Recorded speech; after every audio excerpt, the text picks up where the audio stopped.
हट्नु हेर्नु त के खिच्नु के चलिरहेछ यहाँ के चलिरहेछ यहाँ के चलिरहेछ यहाँ यस्तो लाग्छ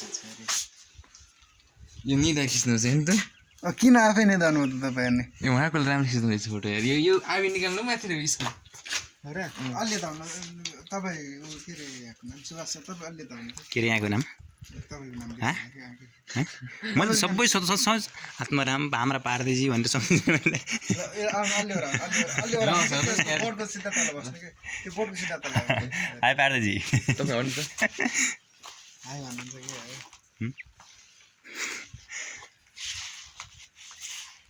कि उहाँ यो फोटो सेसन चलिरहेको यसको बारेमा केही भनौँ त यहाँ उहाँ जस्तो ह्यान्डसम मान्छेलाई फोटो सेसन नगर्नुहोस् युट्युब च्यानल चलिरहेको उहाँ जस्तो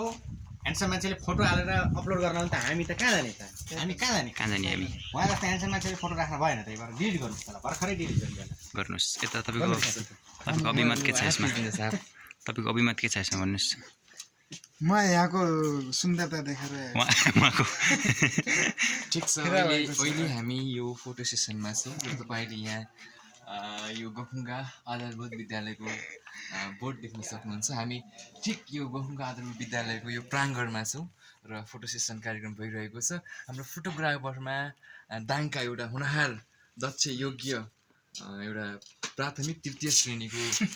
शिक्षक हाम्रो पार्देजी हुनुहुन्छ र उहाँले चाहिँ फोटो मेरो खिच्दै हुनुहुन्छ र उहाँ एउटा फोटो सफल मुख्य उद्देश्य के मात्र नभएर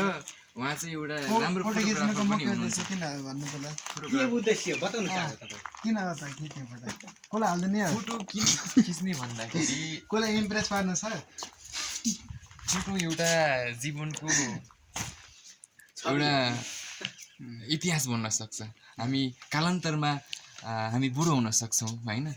कालान्तरमा बुढो त हुने नै हो कहाँ बुढो हुन सक्छ बुढो त हुने हो हुने नै हो हुने नै हो अरू हुन्छौँ त्यसपछि अनि यसले त्यतिखेर अलिकति हेर्दाखेरि उ गर्न सहयोग गर्छै गर्दैन तपाईँहरूलाई कसैलाई प्रति आकर्षित हुन सहयोग गर्छै गर्दैन एक्ज्याक्टली केही नै गर्ने भएकोले ल खिच्नुहोस् त्यहाँ तपाईँको उद्देश्य प्रष्ट उहाँको नाम के हो भन्नु